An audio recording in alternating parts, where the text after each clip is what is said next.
ನಾದ, ಬಿಂದು, ಘೋಷ ಅಂತ ಹೇಳಿ ಹೀಗೆ ಈ ಪ್ರಣವದಲ್ಲಿ ಒಟ್ಟು 8 ಅಕ್ಷರಗಳಿದ್ದಾವೆ.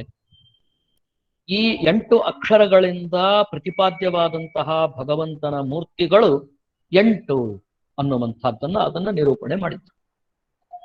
ಅದನ್ನ ಚಿತ್ರ ಸಹಿತವಾಗಿ ಶೇಷಗಿರಿಯವರು ಕೂಡ ಹಿಂದೆ ನಿರೂಪಣೆ ಮಾಡಿದ್ದಾರೆ.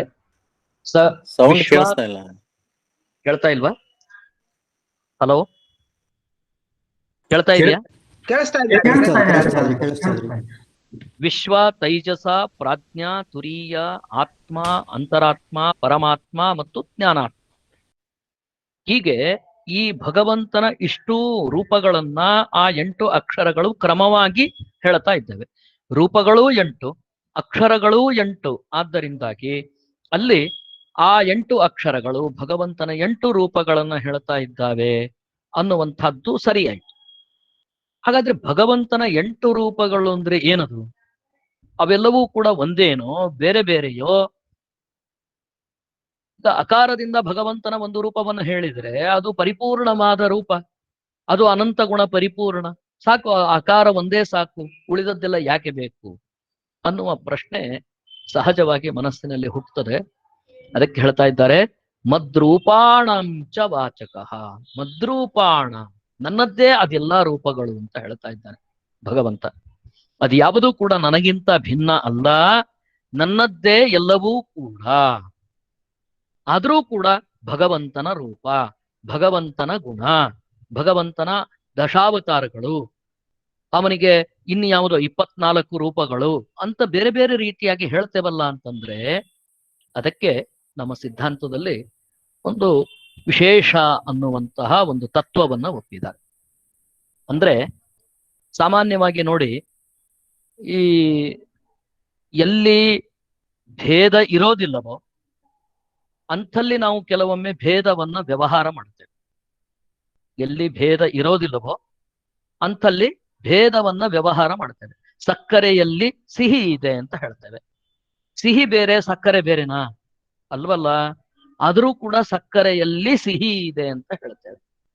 ಸಿಹಿ ಇಲ್ಲದೆ ಇರುವ ಸಕ್ಕರೆ ಇದೆಯಾ? ಇಲ್ಲ. ಸಿಹಿನೇ ಸಕ್ಕರೆ, ಸಕ್ಕರೆಯೇ ಸಿಹಿ. ಹಾಗಾಗಿ ಸಿಹಿ ಅನ್ನುವಂಥದ್ದು ಸಕ್ಕರೆಯ ಒಂದು ವಿಶೇಷ. ಆ ಸಕ್ಕರೆಯಲ್ಲಿರುವಂತಹ ಒಂದು ಭಾಗ, ಅದು ಸಕ್ಕರೆನೇ. ಅದು ಸಕ್ಕರೆ ಆಗಿಂತಲೂ ಅದು ಪ್ರತ್ಯೇಕ ಅಲ್ಲ. ಹೀಗೆ ಅಭೇದ ಇದ್ದಲ್ಲೂ ಕೂಡ ಭೇದದ ವ್ಯವಹಾರವನ್ನ ಮಾಡಲಿಕ್ಕೆ ವಿಶೇಷ ಅನ್ನುವ ತತ್ವವನ್ನ ನಮ್ಮ ಸಿದ್ಧಾಂತದಲ್ಲಿ ಒಪ್ಪಿದ್ದೇವೆ. ಹಾಗೆ ಇಲ್ಲಿಯೂ ಕೂಡ ಭಗವಂತನ ಈ ಯಾವ ರೂಪಗಳಿಗೂ ಕೂಡ ನೇಹ ನಾನಾಸ್ತಿ ಕಿಂಚನ. ಭಗವಂತನ ಇಹ ಅಂದ್ರೆ ಈ ಪರಮಾತ್ಮನಲ್ಲಿ ಕಿಂಚನ ನಾನಾ ನಾಸ್ತಿ, ಯಾವುದೇ ರೀತಿಯಾದ ಭೇದವನ್ನ ತಿಳಿಯಬಾರದು. ಯಾರು ಭೇದವನ್ನ ತಿಳಿತಾರೆಯೋ ಯಾತಿ ಅಧಃ, ಅವನು ಅನಂತಮಸ್ಸನ್ನ ಹೊಂದುತ್ತಾನೆ, ಅಧೋಲೋಕವನ್ನ ಹೊಂದುತ್ತಾನೆ. ಆದ್ದರಿಂದಾಗಿ ಭಗವಂತನ ಇಚ್ಛಾ, ಕೃತಿ, ಜ್ಞಾನ, ಯಾವುದೇ ಗುಣ ಇರಬಹುದು, ಅವನ ರೂಪಗಳಿಗೆ ಭೇದವನ್ನ ಎಂದಿಗೂ ಚಿಂತನೆ ಮಾಡಲಿಕ್ಕೆ ಬರೋದಿಲ್ಲ. ಹಾಗಾದ್ರೆ ಅಭೇದ ಇದ್ರೂ ಕೂಡ ಭೇದವನ್ನ ಮಾಡಲಿಕ್ಕೆ, ಭೇದ ವ್ಯವಹಾರಕ್ಕೆ ಕಾರಣ ಏನಪ್ಪಾ ಅಂದ್ರೆ ಅದು ಭಗವಂತನ ವಿಶೇಷ, ಒಂದೊಂದು ವಿಶೇಷವನ್ನ ತಿಳ್ಕೊಂಡ ಹಾಗೆ ಅಂತ ಇದನ್ನ ತಿಳಿಸ್ಲಿಕ್ಕೋಸ್ಕರವಾಗಿ ಹೇಳಿದ್ದು. ಸರಿ, ಅಂತೂ ಅಕಾರಾದಿ 8 ಅಕ್ಷರಗಳಿಂದ ಭಗವಂತನ 8 ರೂಪಗಳ ವರ್ಣನೆಯನ್ನ ಇಲ್ಲಿ ಮಾಡಿದ್ದಾರೆ ಅನ್ನೋದನ್ನ ತಿಳ್ಕೊಳ್ಳಿಕ್ಕಾಯ್ತು. ಆಯ್ತು, ಇದರಿಂದ ಏನಾಯ್ತಪ್ಪ? ಹಾಗಾದ್ರೆ ಒಂದು ಪ್ರಣವ ಅನ್ನುವಂಥದ್ದು ಭಗವಂತನನ್ನ ಹೇಳಿದ್ದರಿಂದಾಗಿ ಭಗವಂತನ 8 ರೂಪಗಳನ್ನ ಹೇಳಿತು. ಅಷ್ಟಕ್ಕೆ ಸರ್ವಶಬ್ದ ವಾಚ್ಯತ್ವ ಹೇಗೆ ಬರಲಿಕ್ಕೆ ಸಾಧ್ಯ? ಸಕಲ ವೇದ ಪ್ರತಿಪಾದ್ಯತ್ವ ಹೇಗೆ ಬರಲಿಕ್ಕೆ ಸಾಧ್ಯ ಅಂತ ಪ್ರಶ್ನೆ ಬಂದ್ರೆ ಮುಂದಿನ ಶ್ಲೋಕ ನೋಡಿ. ಅದಕ್ಕೆ ತದ್ರೂಪ ಭೇದಾಹ ಪಂಚಾಶತ್ ಮೂರ್ತಯೋ ಮಮಚ ಅಪರಾಹ ಪಂಚಾಶತ್ ವರ್ಣ ವಾಚ್ಯಾಹ ತಾಹ ವರ್ಣಾಸ್ತಾರಾರ್ಧ ಭೇದಿತಾಹ. ತದ್ರೂಪ ಭೇದಾಹ ಪಂಚಾಶತ್ ಮೂರ್ತಯಃ. ಪಂಚಾಶತ್ ಅಂತಂದ್ರೆ 50 ಅಂತ ಅರ್ಥ. ತದ್ರೂಪ ಭೇದಾಹ ಅಂತ ಹೇಳ್ತಾ ಇದ್ದಾರೆ. ಆ ಭಗವಂತನದ್ದೇ ರೂಪಗಳಿಂದ ಹೊರಬಂದದ್ದು. ಉಳಿದದ್ದು ಪಂಚಾಶನ್ ಮೂರ್ತಯ 50 ಮೂರ್ತಿಗಳು. ಈ ಭಗವಂತನ 8 ರೂಪಗಳು ಏನಿದೆ, ಅಥವಾ ಮೂಲ ರೂಪ ನಾರಾಯಣ ರೂಪ ಏನಿದೆ, ನಾರಾಯಣ ರೂಪದಿಂದ 8 ರೂಪಗಳು ಅಂತ, ಅಥವಾ 4 ರೂಪಗಳು ಮಧ್ಯದಲ್ಲಿ, ಅದರಲ್ಲಿ ವಾಸುದೇವ, ಸಂಕರ್ಷಣ, ಪ್ರದ್ಯುಮ್ನ, ಅನಿರುದ್ಧ ಅಂತ 4 ರೂಪಗಳು. ಅದರ ಜೊತೆಗೆ ನಾರಾಯಣ ರೂಪ ಸೇರಿದರೆ 5 ರೂಪ ಆಯಿತು. ಅದರಿಂದ ಅನಂತರದಲ್ಲಿ ವಿಶ್ವಾದಿ 8 ರೂಪಗಳು, ತದನಂತರದಲ್ಲಿ ಅದರಿಂದ ಬಂದಿರತಕ್ಕಂಥದ್ದು ಅಜಾದಿ 50 ರೂಪಗಳು. ಹೀಗೆ ತದ್ರೂಪ ಭೇದಾಹ ಪಂಚಾಶತ್ ಮೂರ್ತಯ ಮಮಚ ಅಪರಾಹ. ಭಗವಂತ ಹೇಳ್ತಾ ಇದ್ದಾನೆ, ನನಗೆ ಈ 8 ರೂಪಗಳು ಮಾತ್ರ ಅಲ್ಲಪ್ಪ ಇರೋದು, ಇದಕ್ಕಿಂತ ಭಿನ್ನವಾಗಿ 50 ರೂಪಗಳು ಇದ್ದಾವೆ. ಆ 50 ಮಮಚ ಅಪರಾಹ, ಬೇರೆ 50 ರೂಪಗಳಿದ್ದಾವೆ. ಅಪರಾಹ ಅಂತ ಮತ್ತೆ ಇಲ್ಲಿ ಹೇಳಿದ್ರು ನೋಡಿ. ಇಲ್ಲಿ ಮತ್ತೆ ಸಮಸ್ಯೆ ಏನು? ಬೇರೆ ಅಂದ್ರೆ ಅರ್ಥ ಏನಲ್ಲಿ? ಅಲ್ಲಿ ವಿಶೇಷ ಅನ್ನುವ ತತ್ವವನ್ನು ತಿಳ್ಕೊಂಡ್ರೆ ಸಮಸ್ಯೆನೇ ಇಲ್ಲ. ಅಭೇದ ಇದ್ರೂ ಕೂಡ ಭೇದ ವ್ಯವಹಾರ ಅಂದ್ರೆ ಭಗವಂತನ ರೂಪ ವಿಶೇಷ, ಅದು ಅಷ್ಟನೆ, ಅದು ಭಗವಂತನೇ, ಆದ್ರೆ ಅದು ಒಂದೊಂದು ವಿಶೇಷ ಅಂತ ಇಟ್ಕೊಳ್ಬೇಕು. ಹೀಗೆ ಈ 50 ರೂಪಗಳು, ಮೂರ್ತಿಗಳೇನಿದ್ದಾನೆ, ಪಂಚಾಶದ್ ವರ್ಣ ವಾಚ್ಯಾಹ ತಾಹ. ವರ್ಣಗಳು ಎಷ್ಟಿದ್ದಾವಪ್ಪ? 50 ವರ್ಣಗಳಿದ್ದಾವೆ ಲೋಕದಲ್ಲಿ. ಈ 50 ವರ್ಣಗಳನ್ನೇ ಹಿಂದೆ ಮುಂದೆ ಜೋಡಿಸಿ ಅದನ್ನು ಮಾಡಿ ಸಮಸ್ತ ವೇದರಾಶಿಗಳು, ಲೋಕ ವ್ಯವಹಾರ, ಶಬ್ದ ಪ್ರಪಂಚ ಅನ್ನುವಂಥದ್ದು ಇರೋದು. ಹಾಗಾದ್ರೆ ಈ ಶಬ್ದ ಪ್ರಪಂಚಕ್ಕೆ ಆಧಾರವಾದಂತಹ 50 ವರ್ಣಗಳು ಏನಿದ್ದಾವೆಯೋ, ಈ 50 ವರ್ಣಗಳು ಕ್ರಮವಾಗಿ ಪಂಚಾಶತ್ ಮೂರ್ತಿಗಳನ್ನ, ಅಜಾದಿ 50 ರೂಪಗಳನ್ನ ಹೇಳ್ತಾ ಇದ್ದಾರೆ. ಅದು ಹೇಗೆ? 50 ವರ್ಣಗಳಿಂದ ಅವನು ಹೇಗೆ ವಾಚ್ಯನಾಗ್ಲಿಕ್ಕೆ ಸಾಧ್ಯ ಅಂದ್ರೆ, ಅದರಿಂದ ಪ್ರಣವ ವಾಚ್ಯತ್ವ ಹೇಗೆ ಬರ್ತದೆ? ಪ್ರಣವದಿಂದ ಆ 50 ರೂಪಗಳು ಪ್ರತಿಪಾದಿತವಾಗಬೇಕು ಅಂತಾಗಿದ್ರೆ 50 ವರ್ಣಗಳಿಂದ ಭಗವಂತ ವಾಚ್ಯ ಆಗಲಿ. 50 ವರ್ಣಗಳಿಂದ ವಾಚ್ಯನಾದ್ರೆ ಆ 50 ವರ್ಣಗಳು ಭಗವಂತನನ್ನ ಹೇಳ್ತಾವೆ ಅಂತಾದ್ರೆ ಪ್ರಣವ ಯಾಕೆ ಹೇಳಬೇಕಪ್ಪ? ಪ್ರಣವದಲ್ಲಿರೋದು 8 ಅಕ್ಷರ, 50 ಅಕ್ಷರ ಇದೆಯಾ? ಇಲ್ವಲ್ಲ.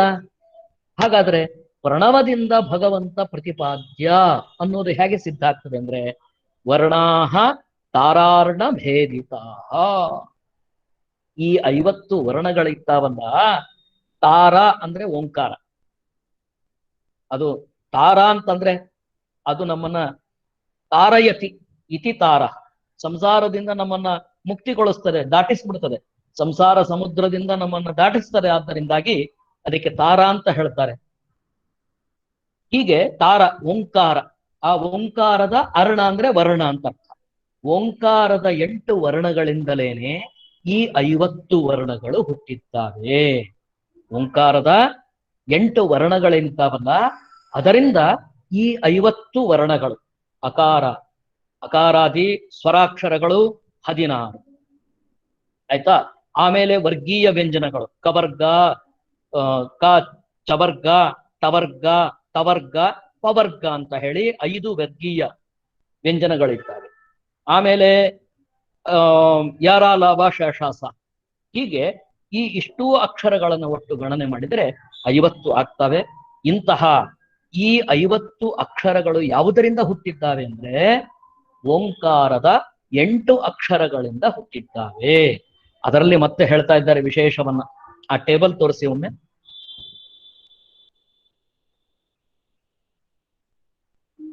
ಇಲ್ಲಿ ನೋಡಿ, ಇಲ್ಲಿ ಸ್ವಲ್ಪ ಒಂದು ಹಿಂದೆ ಅಕಾರಾದಿ ಅಹ ವರೆಗೂ ಕೂಡ, ಅಕಾರದಿಂದ ಹಿಡಿದುಕೊಂಡು ಅಹ ಅಂ ಅಹ ವರೆಗೂ ಕೂಡ 16 ಭಗವಂತನ ರೂಪಗಳಿದ್ದಾವೆ. ಆ 16 ರೂಪಗಳು ಅಕಾರದಿಂದ ಅಜ, ಆಕಾರದಿಂದ ಆನಂದ, ಇಕಾರದಿಂದ ಇಂದ್ರ. ಅದಕ್ಕೆ ಎಲ್ಲದಕ್ಕೂ ಕೂಡ ಭಗವನ್ನಾಮಕ್ಕೆ ಒಂದೊಂದು ಅರ್ಥ ಇದೆ. ಇವೆಲ್ಲವೂ ಕೂಡ ಸಾರ್ಥಕ ಭಗವಂತನ. ಈ ಅರ್ಥಗಳನ್ನ ಇನ್ನೊಮ್ಮೆ ನಾನು ವಿವರಣೆ ಮಾಡುತ್ತೇನೆ. ಆದ್ದರಿಂದ ಮತ್ತೆ ಹೇಳ್ತೇನೆ. ಹಾಗಾಗಿ ಅಕಾರಾದಿ 16 ಅಕ್ಷರಗಳಿಂದ ಈ ಭಗವಂತನ ಓಂಕಾರದಲ್ಲಿರುವ ಅಕಾರದಿಂದ ಈ 16 ಅಕ್ಷರಗಳ ಉತ್ಪತ್ತಿ. ವರ್ಣಗಳಲ್ಲಿ ವರ್ಣಾಹ ಅಂತ ಇದೆ ನೋಡಿ, ಮೊದಲನೇ ಪಂಕ್ತಿಯಲ್ಲಿ, ಮೊದಲನೇ ಸಾಲಿನಲ್ಲಿ ಈ 16 ಅಕ್ಷರಗಳು ಕೂಡ ಓಂಕಾರದ ಅಕಾರದಿಂದ ವ್ಯಕ್ತವಾಗಿದೆ. ಸ್ವರಾಕ್ಷರಗಳೆಲ್ಲ. ನೆಕ್ಸ್ಟ್ ಆಮೇಲೆ ಓಂಕಾರದಲ್ಲಿರತಕ್ಕಂತಹ ಅಕಾರ ಆದ್ಮೇಲೆ ಉಕಾರ, ಉಕಾರದಿಂದ ಗ ಖ ಗ ಘ ನ ಅನ್ನುವ ಅಕ್ಷರಗಳ ಉತ್ಪತ್ತಿ ಆಯಿತು. ಆಮೇಲೆ ಮಕಾರ, ಮಕಾರದಿಂದ ಚ ಛ ಜ ಝ ಞ ಅನ್ನುವಂತಹ ಅಕ್ಷರಗಳು ಉತ್ಪನ್ನವಾಯಿತು. ಆಮೇಲೆ ಇದೇ ರೀತಿಯಾಗಿ ಕ್ರಮವಾಗಿ ಅಕಾರ, ಉಕಾರ, ಮಕಾರ, ಆಮೇಲೆ ನಾದ, ಬಿಂದು, ಘೋಷ ಅಂತ ಹೇಳಿಕೊಂಡು ಈ ಕ್ರಮವಾಗಿ ಮುಂದಿನ ಅಕ್ಷರಗಳಿಂದ ಏನಾಗ್ತಾ ಇದೆ, ವರ್ಗೀಯ ವ್ಯಂಜನಗಳು ಮತ್ತೆ ಯಾರ ಲಾಭ ಶಾಸ ಳ ಅನ್ನುವಂತಹ ಈ ಳಕಾರದವರೆಗೂ ಕೂಡ ಉಳಿದ ಅಕ್ಷರಗಳು ಉತ್ಪನ್ನವಾಯಿತು ಅಂತ ಹೇಳಿ ಕ್ರಮವಾಗಿ ಅದನ್ನ ಮುಂದಿನ ಶ್ಲೋಕದಲ್ಲಿ, ಆ ಶ್ಲೋಕದಲ್ಲಿ ಬಹಳ ಸುಂದರವಾಗಿ ಆಚಾರ್ಯರು ಸಂಗ್ರಹ ಮಾಡಿದ್ದಾರೆ. ದ್ವಿರಷ್ಟ ಅಂದ್ರೆ 16 ಅಕ್ಷರಗಳು, ಅಕಾರದಿಂದ ಸ್ವರ ಅಕ್ಷರ 16 ಅಕ್ಷರಗಳು ಉತ್ಪನ್ನವಾಯಿತು. ಆಮೇಲೆ ಉಕಾರ, ಮಕಾರ, ನಾದ, ಬಿಂದು, ಘೋಷ ಅಲ್ಲಿವರೆಗೂ ಕೂಡ 5 ವರ್ಗೀಯ ವ್ಯಂಜನಗಳ ಉತ್ಪತ್ತಿಯಾಯಿತು. ಆಮೇಲೆ ಶಾಂತ, ಅತಿಶಾಂತ ಅಂತ ಇದೆ ಅದರಲ್ಲಿ. ಆ ಶಾಂತ ಅತಿಶಾಂತದಲ್ಲಿ ಯಾರ ಲಾಭ ಶಾಸ ಹ ವರೆಗೂ ಕೂಡ ಈ ಅಕ್ಷರಗಳು ಉತ್ಪನ್ನವಾಯಿತು ಅಂತ ಹೇಳಿ ಹೀಗೆ ಆ 8 ಅಕ್ಷರಗಳಿಂದ, ಓಂಕಾರದ 8 ಅಕ್ಷರಗಳಿಂದಲೇನೆ ಸಮಸ್ತ 50 ವರ್ಣಗಳು ಉತ್ಪನ್ನವಾಯಿತು. ಆದ್ದರಿಂದ ಏನಾಯ್ತು, ಆ 50 ವರ್ಣಗಳು ಭಗವಂತನ 50 ರೂಪಗಳನ್ನು ಹೇಳ್ತಾ ಇದೆ. ಹಾಗಾದ್ರೆ ಪ್ರಣವದಲ್ಲಿ 8 ಅಕ್ಷರಗಳು, 8 ಅಕ್ಷರಗಳಿಂದ 50 ಅಕ್ಷರಗಳ ಉತ್ಪತ್ತಿ, 50 ಅಕ್ಷರಗಳಿಂದ ಭಗವಂತನ 50 ರೂಪಗಳು ಪ್ರತಿಪಾದಿತವಾಗ್ತಾ ಇದೆ. ಆದ್ದರಿಂದ 50 ರೂಪಗಳಿಗೆ ಪ್ರತಿಪಾದಕವಾದಂತಹ ಸಮಸ್ತ ಏನು ಅಕ್ಷರಗಳು, ವರ್ಣಗಳಿದ್ದಾವೆಯೋ ಆ ವರ್ಣಗಳು ಓಂಕಾರದಿಂದ ಉತ್ಪನ್ನವಾಗಿದ್ದಾವೆ. ಈ ವರ್ಣಗಳ ರಾಶಿಯೇ ಸಮಸ್ತ ವೇದ ರಾಶಿಯಾಗಿ ಮುಂದೆ ಅಭಿವೃದ್ಧವಾದ್ದರಿಂದಾಗಿ ಸರ್ವಶಬ್ದವಾಚ್ಯ ಭಗವಂತ ಅನ್ನುವಂಥದ್ದನ್ನು ತಿಳ್ಕೊಳ್ಳಿಕ್ಕೆ ಇದು ಆಧಾರವಾಗ್ತದೆ ಅಂತ ಆಚಾರ್ಯರು ತಿಳಿಸ್ತಾ ಇದ್ದಾರೆ. ಮುಂದೆ ಸ್ವಲ್ಪ ವಿವರಣೆಯನ್ನ ನಮ್ಮ ಶೇಷಗಿರಿಯವರು ಒಂದು 15 ನಿಮಿಷ ನಿಮಗೆ ವಿವರಣೆ ಮಾಡ್ತಾರೆ. ಶೇಷಗಿರಿಯವರೇ.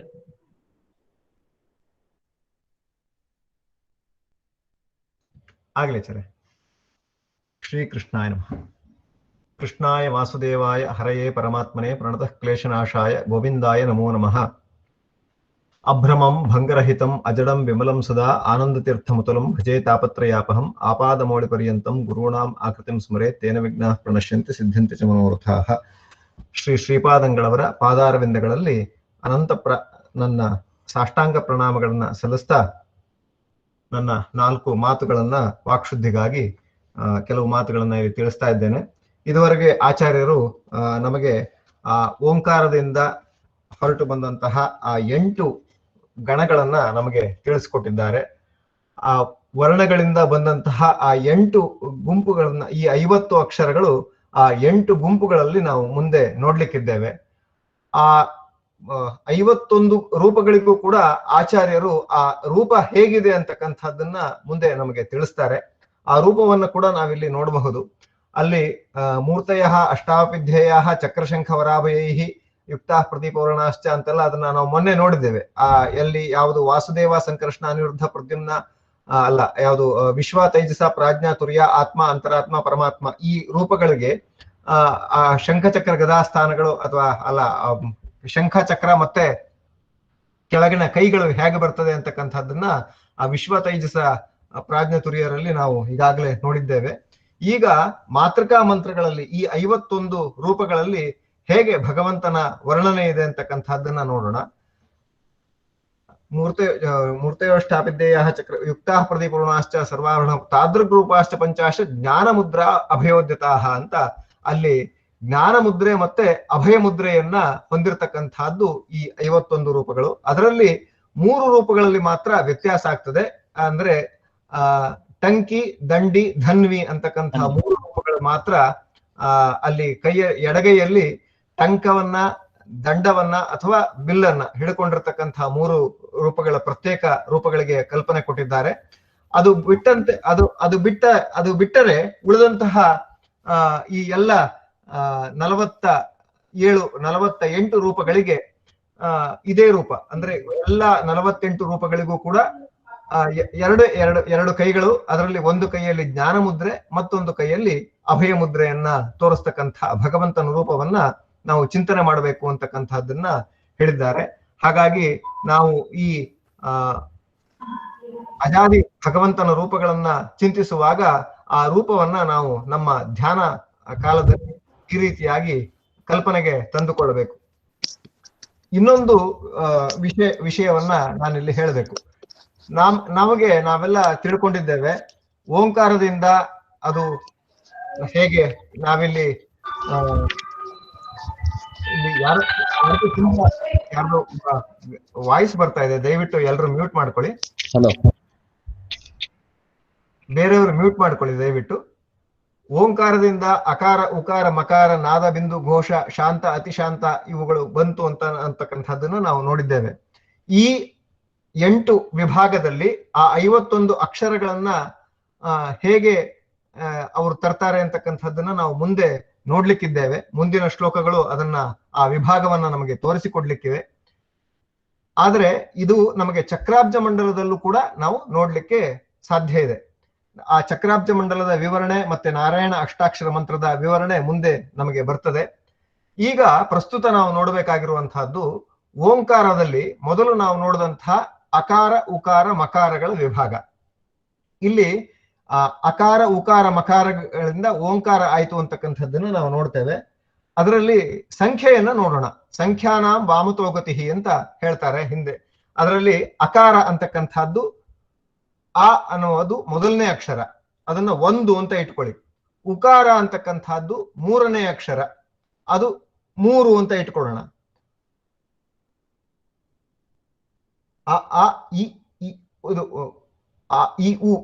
ಮತ್ತೆ ಮಕಾರ 5ನೇ ಅಕ್ಷರ. ಹೀಗೆ ನಾವಿಲ್ಲಿ ಅಕಾರ ಉಕಾರ ಮಕಾರ ಅಲ್ಲಿ ಇದು ಅಂತಕ್ಕಂಥದ್ದು 4ನೇ ಅಕ್ಷರ. ಈ ಅದನ್ನ ನಾವು 4ನೇ ಅಕ್ಷರವಾಗಿ ತಗೊಳ್ಬೇಕು. ಒಟ್ಟು 541 ನಮಗೆ ಅಲ್ಲಿ ಸಂಖ್ಯೆ ಸಿಗ್ತಾ ಇದೆ. ಅಂದ್ರೆ ನಾವು ಸಂಖ್ಯಾನಾಂ ವಾಮತೋಗತಿ ಅಂತ ಇಟ್ಕೊಂಡಾಗ. ಅದಾದ ನಂತರ ನಾನಿಲ್ಲಿ ನಿಮಗೆ ಚಕ್ರಾಬ್ಜ ಮಂಡಲದ ಒಂದು ವಿವರಣೆಯನ್ನ ನಾನಿಲ್ಲಿ ತೋರಿಸ್ಲಿಕ್ಕೆ ಹೊರಟಿದ್ದೇನೆ. ಇಲ್ಲಿ ಮಧ್ಯದಲ್ಲಿ ನಾವೀಗ ನೋಡಿರುವಂತಹದ್ದು, ಇದುವರೆಗೂ ನಾವು ನೋಡಿದಂತಹದ್ದು ಆ ಘೃಣಿನಾಮಕ ಪರಮಾತ್ಮನ ವರ್ಣನೆ. ಅದು ಉದ್ಯದ್ಭಾಸ ಸಮಾಭಾಸ ಚಿದಾನಂದೇಕ ದೇಹವಾನ್ ಅಂತ ಆ ಪರಮಾತ್ಮನ ಏನ್ ಹೇಳ್ತಾರೆ, ಆ ಉದಿಸುವ ಸೂರ್ಯನಂತೆ ಇರ್ತಕ್ಕಂಥ ಘೃಣಿ ಅಂತ ಕರೆಸ್ಕೊಳ್ತಕ್ಕಂಥ ಪರಮಾತ್ಮನೇ, ಆ ನಾರಾಯಣನೇ ಅಲ್ಲಿ ನಾವು ಅವನನ್ನು ನೋಡ್ತಾ ಇದ್ದೇವೆ. ಅವನೇ ಓಂಕಾರ ವಾಚ್ಯ. ಅವನಲ್ಲಿ ನಾವು ಆ ಓಂಕಾರದಲ್ಲಿ ನಾವು ನೋಡಿದಂತಹ ಸಂಖ್ಯೆ 541 ಸಂಖ್ಯೆಯನ್ನ ನಾವಲ್ಲಿ ನೋಡಿದ್ದೇವೆ. ಇನ್ನ ಹೊರಗಡೆ ಇದುವರೆಗೂ ನಾವು ಕೇಳಿದ್ದೇನು ಅಂತ ಹೇಳಿದ್ರೆ 8 ವಿಭಾಗವನ್ನ ನೋಡಿದ್ವಿ. ಯಾವುದು ಆ 8 ವಿಭಾಗ ಅಂತಂದ್ರೆ, ನಾನಿಲ್ಲಿ ವಾಸ್ತವಿಕವಾಗಿ ಚಕ್ರಾಬ್ಜ ಮಂಡಲದ ನಾವು ಚಕ್ರಾಬ್ಜ ಮಂಡಲ ನೋಡಿದಾಗ ನಮಗೆ ಈ ರೀತಿಯಾಗಿ ಅದು ವಿಸ್ತಾರವಾದ ಮಂಡಲ ನಾವು ನೋಡಬಹುದು. ಆದ್ರೆ ನಾನಿಲ್ಲಿ ನಮಗೆ ಯಾವುದು ಬೇಕೋ ಇವತ್ತಿನ ಚಿಂತನೆಗೆ ಅದನ್ನು ಮಾತ್ರ ನಾನಿಲ್ಲಿ ಹೈಲೈಟ್ ಮಾಡ್ತಾ ಇದ್ದೇನೆ. ಅದರಲ್ಲಿ ನೋಡೋಣ. ಈಗ ಇಲ್ಲಿ ಹೊರಗಡೆಯ ಭಾಗದಲ್ಲಿ 8 ವಿಭಾಗವನ್ನ ನೋಡೋಣ. ಆ 8 ವಿಭಾಗದಲ್ಲಿ ಇಲ್ಲಿ ಅಕಾರ ಉಕಾರ ಮಕಾರ, ಇಲ್ಲಿ ಮಕಾರಗಳಂತೆ ನಾವೇನು ಅವರು ತೋರಿಸ್ಕೊಟ್ರು. ನೋಡಿ ಇಲ್ಲಿ ಇದು ನಾವು ನನ್ನ ಕರ್ಸರನ್ನ ನೀವು ನೋಡ್ತಾ ಇರ್ಬೋದು. ಇದು ಅಕಾರ, ಇದು ಉಕಾರ ಮಂಡಲ, ಅದಾದ್ಮೇಲೆ ಮಕಾರ, ಆಮೇಲೆ ನಾದ, ಬಿಂದು, ಘೋಷ, ಶಾಂತ ಮತ್ತೆ ಅತಿಶಾಂತ. ಒಟ್ಟು ಇಲ್ಲಿ 8 ವಿಭಾಗಗಳನ್ನ ನಾವಿಲ್ಲಿ ನೋಡ್ತಾ ಇದ್ದೇವೆ. ಆ 8 ವಿಭಾಗಗಳಲ್ಲಿ ಇರ್ತಕ್ಕಂತಹ ಸ್ವರಾಕ್ಷರಗಳು, ಕವರ್ಗ, ಚವರ್ಗ ಇತ್ಯಾದಿಗಳನ್ನ ನಾವಿಲ್ಲಿ ನೋಡ್ತಾ ಇದ್ದೇವೆ. ಅಂದ್ರೆ 8 ವಿಭಾಗವನ್ನ ನಾವಿಲ್ಲಿ ಹೊರಗಡೆ ನೋಡ್ತಾ ಇದ್ದೇವೆ. ಆ 8 ವಿಭಾಗಗಳ ಮಧ್ಯದಲ್ಲೇ ನಾವೀಗಾಗಲೇ ನೋಡಿದಂತೆ ವಿಶ್ವ, ತೈಜಸ, ಪ್ರಾಜ್ಞ, ತುರ್ಯ, ಆತ್ಮ, ಅಂತರಾತ್ಮ, ಪರಮಾತ್ಮ, ಈ ಪರಮಾತ್ಮನ ಆ 8 ರೂಪಗಳನ್ನ ನಾವಿಲ್ಲಿ ನೋಡ್ತಾ ಇದ್ದೇವೆ.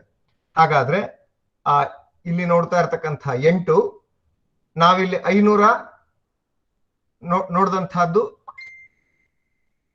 531, ಮತ್ತೆ ಇಲ್ಲಿ 8. ಇದನ್ನ ನಾವು ಸೇರಿಸ್ಕೊಳ್ಳೋಣ. ಮತ್ತೆ ಅದರಿಂದ ಹೊರಗಡೆ ಇರ್ತಕ್ಕಂಥದ್ದು ಕೇಳಿಸ್ತಾ ಇದೆಯಾ? ಇಲ್ಲಿ ಸ್ವಲ್ಪ ಆಡಿಯೋ ಡಿಸ್ಟರ್ಬ್ ಬರ್ತಾ ಇದೆ. ಕೇಳಿಸ್ತಾ ಇದೆಯಾ? ಇಲ್ಲ, ಕೇಳ್ತಾ ಇದೆ. ಅದರಿಂದ ಹೊರಗಡೆ ಇರ್ತಕ್ಕಂತಹದ್ದು ಅದರಿಂದ ಹೊರಗಡೆ 24 ರೂಪಗಳನ್ನ ನಾವು ನೋಡ್ತಾ ಇದ್ದೇವೆ. ಅದು 24 ಯಾವುದು ಅಂತಂದ್ರೆ ಅದು ಮುಂದೆ 24 ದಳಗಳನ್ನ ತೋರಿಸ್ತಾ ಇದ್ದಾರೆ. ಆ 24 ದಳಗಳು ಗಾಯತ್ರಿ ಮಂತ್ರವನ್ನ ಪ್ರತಿಪಾದಿಸುವಂತಹ ಗಾಯತ್ರಿ ಮಂತ್ರದ ಬೀಜಾಕ್ಷರಗಳು. ಆ ಗಾಯತ್ರಿ ಮಂತ್ರದ ಬೀಜಾಕ್ಷರಗಳನ್ನ ನಾವಿಲ್ಲಿ ಹೊರಗಡೆಯ ಮಂಡಲದಲ್ಲಿ ನೋಡ್ತಾ ಇದ್ದೇವೆ. ಮತ್ತೆ ಅದರಿಂದ ಹೊರಗಡೆ ಮತ್ತೆ ನಮಗೆ 51 ಅಕ್ಷರಗಳೇ, ಈ 51 ಮಂಡಲಗಳು, ದಳಗಳನ್ನ ನಾವು ಹೊರಗಡೆ ನೋಡ್ತೇವೆ. ಆ 51 ದಳಗಳಲ್ಲಿ ಮತ್ತೆ ನಮಗೆ ಅಜ, ಆನಂದ ಇತ್ಯಾದಿ ಭಗವಂತನ ರೂಪಗಳನ್ನೇ ನಾವು ಮತ್ತೆ ನೋಡ್ಲಿಕ್ಕಿದ್ದೇವೆ. ಹಾಗಾಗಿ ಇಲ್ಲಿ ನಾವು ಪ್ರಧಾನವಾಗಿ ತಗೊಳ್ಬೇಕಾದಂತಹದ್ದು ಈ 3 ಮಂಡಲ. ಈ 3 ಮಂಡಲದಲ್ಲಿ ನಮಗೆ ವಿಶೇಷ ಏನು ಅಂತ ಹೇಳಿದ್ರೆ, ನಮಗೆ ಇಲ್ಲಿ ನಾವೀಗ ಮೊದಲನೇದಾಗಿ ಇಲ್ಲಿ 24ಕ್ಕೆ 8 ಸೇರಿಸ್ಕೊಳ್ಳೋಣ. ಮತ್ತೆ ಅದಾದ ನಂತರ ಇಲ್ಲಿ ನಾವು ವಿಶ್ವಾದಿ 24 ಯಾವುದು ಅಂತಂದ್ರೆ ಕೇಶವಾದಿ 24 ರೂಪಗಳು. ಅದಾದ ನಂತರ ವಿಶ್ವಾದಿ 8 ರೂಪಗಳು. ಅಲ್ಲಿಗೆ 24 + 8 ಎಷ್ಟಾಯ್ತು? 24 + 8 ನಾವು ಇಟ್ಕೊಳ್ಳುವಾಗ ನಮಗೆ 32 ಸಂಖ್ಯೆ ಬಂತು. ಆ 32 ಸಂಖ್ಯೆಗೆ ಇಲ್ಲಿ ನಾವು ಮತ್ತೆ ಒಳಗಡೆ ಬರೋಣ. ಇಲ್ಲಿ ನಂಗೆ ವಾಯ್ಸ್ ಬ್ರೇಕ್ ಆಗ್ತಾ ಇದೆ. ಆಡಿಯೋ ಕ್ಲಿಯರ್ ಆಗಿದೆ. ನಮಗೆಲ್ಲ ತುಂಬಾ ಚೆನ್ನಾಗಿ ಕ್ಲಿಯರ್ ಆಗಿದೆ. ಇಲ್ಲಿ ಮಧ್ಯದಲ್ಲಿ ಇರ್ತಕ್ಕಂಥದ್ದು ಪರಮಾತ್ಮನ 541ಕ್ಕೆ 24 + 9 ಸೇರಿಸ್ಕೊಳ್ಳೋಣ. 9 ಅಂದ್ರೆ ಅಲ್ಲಿ ನಮಗೆ ಮಧ್ಯದಲ್ಲಿ ಇರ್ತಕ್ಕಂಥದ್ದು ನಾರಾಯಣ ರೂಪ. ನಾರಾಯಣ ರೂಪ ನಾವು ಮೊನ್ನೆ ನೋಡಿದ್ವಿ. ಆ ನಾರಾಯಣ ಓಂಕಾರ, ಯಾಕೆಂದ್ರೆ ಓಂ ನಮೋ ನಾರಾಯಣಾಯ ಓಂ ಅಂತ ನಾವು ಹೇಳುವಾಗ ಮೊದಲು ಓಂಕಾರ ಆದ ನಂತರ ನಾರಾಯಣ ರೂಪ. ಆ ಓಂಕಾರದಲ್ಲಿ ನಾವೀಗ ನೋಡ್ತಾ ಇರ್ತಕ್ಕಂಥದ್ದು 541. ಅದಾದ್ಮೇಲೆ ನಾರಾಯಣ ಅಂತಕ್ಕಂಥದ್ದು 1 ಪ್ಲಸ್ ಅದರ ಸುತ್ತಲೂ 8 ಅಂದ್ರೆ 1 + 8 9 + 541 ಎಷ್ಟಾಯ್ತು? 541 + 9 560 ಆಯ್ತು. 560ಕ್ಕೆ ನಾವಿಲ್ಲಿ ಸುತ್ತಲೂ 24 ಇದೆ ನಮ್ಗೆ ಹೊರಗಡೆ. 500 ಎಷ್ಟಾಯ್ತು? 564 ಆಯ್ತು. 564 ಏನನ್ನ ಪ್ರತಿಪಾದನೆ ಮಾಡ್ತದೆ? 564 ಬ್ರಹ್ಮಸೂತ್ರಗಳ ಸಂಖ್ಯೆಯನ್ನ ಪ್ರತಿಪಾದನೆ ಮಾಡ್ತಾ ಇದೆ. ಹಾಗಾದ್ರೆ ಪರಮಾತ್ಮ ಇಲ್ಲಿ ಅಂದ್ರೆ ಓಂಕಾರದ ವಿಸ್ತಾರವನ್ನ ನಾವಿಲ್ಲಿ ನೋಡ್ತಾ ಇದ್ದೇವೆ. ಓಂಕಾರದ ವಿಸ್ತಾರ ಅದು ನಾವು ಹೇಳೋದನ್ನ, ದೊಡ್ಡವರು ಹೇಳೋದನ್ನ ಕೇಳ್ತೇವೆ. ಓಂಕಾರದಿಂದ ಗಾಯತ್ರಿಯಿಂದ ಪುರುಷ ಸೂಕ್ತದಿಂದ ಸಮಸ್ತ ವೇದಗಳು ಅಂತಕ್ಕಂಥದ್ದನ್ನ ಕೇಳ್ತೇವೆ. ಅದನ್ನ ಸೂಚ್ಯವಾಗಿ ತೋರಿಸುವ ರೀತಿಯಲ್ಲಿ ನಮಗೆ ಚಕ್ರಾಬ್ಜ ಮಂಡಲದಲ್ಲೂ ಕೂಡ ಆ ಸಂಖ್ಯಾ ದೃಷ್ಟಿಯಿಂದಲೂ ಕೂಡ ನಾವು ಅದನ್ನ ಕಾಣಬಹುದಾಗಿದೆ. ಜೊತೆಗೆ ಇಲ್ಲಿ ನಾವು ಈಗ ಕೆಲವು ಮಂಡಲಗಳನ್ನ ಹೈಡ್ ಮಾಡಿದ್ದೇವೆ. ನೋಡಿ, ಇಲ್ಲಿ 2 ಮಂಡಲ ಕಪ್ಪಾಗಿದೆ. ಅಂದ್ರೆ ಆ ಜಾಗ ಅಲ್ಲಿ 6 ಮತ್ತೆ 12 ಇರ್ತಕ್ಕಂಥ ಮಂಡಲ. ಅದರ ಬಗ್ಗೆ ನಾವು ನೋಡ್ತಾ ಹೋದ್ರೆ ಅಲ್ಲೂ ಕೂಡ ನಮಗೆ ಬೃಹತಿ ಸಹಸ್ರದ ಸಂಖ್ಯೆ ಸಿಗುವಂತಹದ್ದು ನಾವು ಮುಂದೆ ನೋಡಬಹುದು. ಒಟ್ಟು ಈ ಚಕ್ರಾಬ್ಜ ಮಂಡಲದ ವಿವರಣೆ ನಮಗೆ ಮುಂದೆ ಬರ್ಲಿಕ್ಕಿದೆ. ಆದ್ರೆ ಈಗಲೇ ನಾವು ಇದನ್ನ ಯಾಕೆ ನಾನು ಹೇಳ್ತಾ ಇದ್ದೇನೆ ಅಂದ್ರೆ, ನಾವೀ ಯಾವ ಅಕ್ಷರಗಳ ವಿನ್ಯಾಸವನ್ನ ಈ ಚಕ್ರಾಬ್ಜ ಮಂಡಲದ ಮುಖಾಂತರ ತೋರಿಸ್ತಾ ಇದ್ದಾರೆ ಅಂದ್ರೆ, ಈ 8 ವಿಭಾಗ ಮಾಡಿ ಆ 8 ವಿಭಾಗಗಳಲ್ಲಿ 51 ಅಕ್ಷರಗಳು, ಆ 51 ಅಕ್ಷರಗಳ ಸುತ್ತ ಮತ್ತೆ ಭಗವಂತನ ರೂಪಗಳು. ಅಂದ್ರೆ ಭಗವಂತ ಸ್ವಮೂರ್ತಿ ಗಣಮಧ್ಯಗಃ ಅಂತ ಅವನ ಚಿಂತನೆ ಏನಿದೆ, ಆ ಚಿಂತನೆಯನ್ನ ಕಟ್ಟಿಕೊಡುವಂತಹ, ಅಂದ್ರೆ ಓಂಕಾರದ ವ್ಯಾಪ್ತಿಯೇ ಇದೆಲ್ಲವೂ ಅಂತ ತೋರಿಸುವಂತಹ ಒಂದು ಚಿಂತನೆ ನಮಗೆ ಈ ತಂತ್ರಸಾರ ಗ್ರಂಥ ಕೊಡ್ತಾ ಇದೆ. ಅದರ ಮುಂದಿನ ವಿವರಣೆ ಅಂದ್ರೆ ಭಗವಂತನ ಯಾವ ರೂಪಗಳು ಆ 51 ಅಕ್ಷರಗಳಲ್ಲಿ ಅಡಕವಾಗಿವೆ, ಯಾವ ಗುಂಪಿಗೆ ಆ ಅಕ್ಷರಗಳ ಸಮುದಾಯ ಸೇರ್ತದೆ, ಮತ್ತೆ ಆ ಭಗವಂತನ ಆ ರೂಪಗಳಿಗೆ ಏನು ಅರ್ಥ ಅಂತಕ್ಕಂಥದ್ದನ್ನ ಚಿಂತನೆ ಮಾಡಬೇಕು ಅನ್ನೋದನ್ನ ಶ್ರೀಮದಾಚಾರ್ಯರು ನಮಗೆ ಮುಂದೆ ತಿಳಿಸ್ತಾ ಇದ್ದಾರೆ.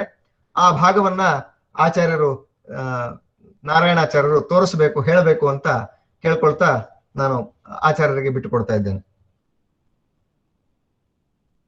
ಇನ್ನು 2 ನಿಮಿಷ ಇದೆ. ಈ ಶ್ಲೋಕಗಳನ್ನು ಒಮ್ಮೆ ಹೇಳಿಬಿಡ್ತೇನೆ, ಕೇಳಿ. ತದ್ರೂಪ ಭೇದಾಃ ಪಂಚಾಶನ್ ಮೂರ್ತಯೋ ಮೂರ್ತಯಃ ಮಮ ಚ ಅಪರಾಃ ಪಂಚಾಶತ್ ವರ್ಣವಾಚ್ಯಾಃ ತಾಃ ವರ್ಣಾಸ್ತಾರಾರ್ಣ ಭೇದಿತಾಃ ದ್ವಿರಷ್ಟ ಪಂಚಕ ಚತುಷ್ಪಂಚೇತ್ಯೇವಾಷ್ಟವರ್ಗಗಾಃ ಅಜ ಆನಂದ ಇಂದ್ರೇಶಂ ಉಗ್ರ ಊರ್ಜ ಋತಂಭರಃ ರೂಘ ಲೃಷಃ ರೂಘ ಲೃಷಃ ಲೃಜಿಃ ದೀರ್ಘ ತತ್ರ ದೀರ್ಘ ಇದೆ ಅಲ್ಲಿ ಲೃಜಿಃ ಏಕಾತ್ಮ ಐರ ಓಜ ಭೃದೌರಸಃ ಅಂತೋರ್ಧ ಗರ್ಭ ಕಪಿಲಃ ಖಪತಿರ್ಗರುಡಾಸನಃ ಕರ್ಮೋ ನಸಾರಶ್ಚಾರ್ಮಂಗಃ ಛಂದೋಗಮ್ಯೋ ಜನಾರ್ದನಃ ಛಾಟಿತಾರಿಃ ನ್ಯಮಃ ಷ್ಟಂಕಿ ಠಕಲೋ ಡರಕೋ ಢರಿ ಣಾತ್ಮಾ ತಾರಸ್ತಭೋ ದಂಡಿ ಧನ್ವಿ ನಮ್ಯಃ ಪರಫಲಿ ಬಲಿ ಭಗೋ ಮನ್ಯುಃ ಯಜ್ಞೋ ರಾಮೋ ಲಕ್ಷ್ಮೀಪತಿರ್ವರಃ ಶಾಂತ ಸಂವಿತ್ ಷಡ್ಗುಣಶ್ಚ ಸಾರಾತ್ಮ ಹಂಸ ಲಾಳುಕೌ ಪಂಚಾಶನ್ ಮೂರ್ತಯಸ್ತ್ವೇತಾಃ ಮಮ ಅಕಾರಾದಿ ಲಕ್ಷಕಾಃ ಅಂತ ಹೇಳಿ ಹೀಗೆ ಅಕಾರದಿಂದ ಹಿಡಿದು ಕ್ಷಕಾರದವರೆಗೂ ಕೂಡ ಭಗವಂತನ ಪ್ರತಿಯೊಂದು ಒಂದೊಂದು ಅಕ್ಷರಕ್ಕೂ ಕೂಡ ಒಂದೊಂದು ರೂಪ, ಹೀಗೆ ಆ 50 ರೂಪಗಳನ್ನ ಪ್ರತಿಪಾದನೆ ಮಾಡತಕ್ಕಂತಹ 50 ಅಕ್ಷರಗಳು. ಈ 50 ಅಕ್ಷರಗಳೇ ಇಡೀ ಶಬ್ದ ಪ್ರಪಂಚಕ್ಕೆ ಆಧಾರ, ಅದನ್ನು ನೆನಪಿಟ್ಟುಕೊಳ್ಳಿ. ಅಂತಹ ಶಬ್ದ ಪ್ರಪಂಚಕ್ಕೆ ಆಧಾರವಾದಂತಹ 50 ವರ್ಣಗಳೇನಿದ್ದಾವೆ, ಅಕಾರಾದಿ ಕ್ಷಕಾರ ಅಂತವಾದದ್ದು, ಇದು 8 ಅಕ್ಷರಗಳಾದಂತಹ ಪ್ರಣವದಿಂದ 8 ಗುಂಪಿನಲ್ಲಿ ಅಭಿವ್ಯಕ್ತವಾಗಿದ್ದಾವೆ ಅನ್ನುವಂಥದ್ದನ್ನ ಈ 6ನೇ ಶ್ಲೋಕದಿಂದ 10ನೇ ಶ್ಲೋಕದವರೆಗೂ ಕೂಡ ತಂತ್ರಸಾರ ಸಂಗ್ರಹದಲ್ಲಿ ಆಚಾರ್ಯರು ಬಹಳ ಸುಂದರವಾಗಿ ಸಂಗ್ರಹ ಮಾಡಿ ನಮ್ಗೆ ತಿಳಿಸಿದ್ದಾರೆ. ಇದಾದ ನಂತರದಲ್ಲಿ ನಾರಾಯಣ ಅಷ್ಟಾಕ್ಷರದ ವರ್ಣನೆ ಇತ್ಯಾದಿಗಳು ಮುಂದೆ ಬರುತ್ತೆ, ಅದನ್ನ ನಾಳೆಯ ದಿವಸ ನೋಡೋಣ ಅಂತ ಹೇಳ್ತಾ ಎಲ್ರಿಗೂ ಶುಭ ಆಗಲಿ ಅಂತ ಹಾರೈಸ್ತಾ ನಮಸ್ಕಾರಗಳನ್ನ ಹೇಳ್ತೇನೆ. ಆಚಾರ್ಯರೇ ನಮಸ್ಕಾರ ಆಚಾರ್ಯ.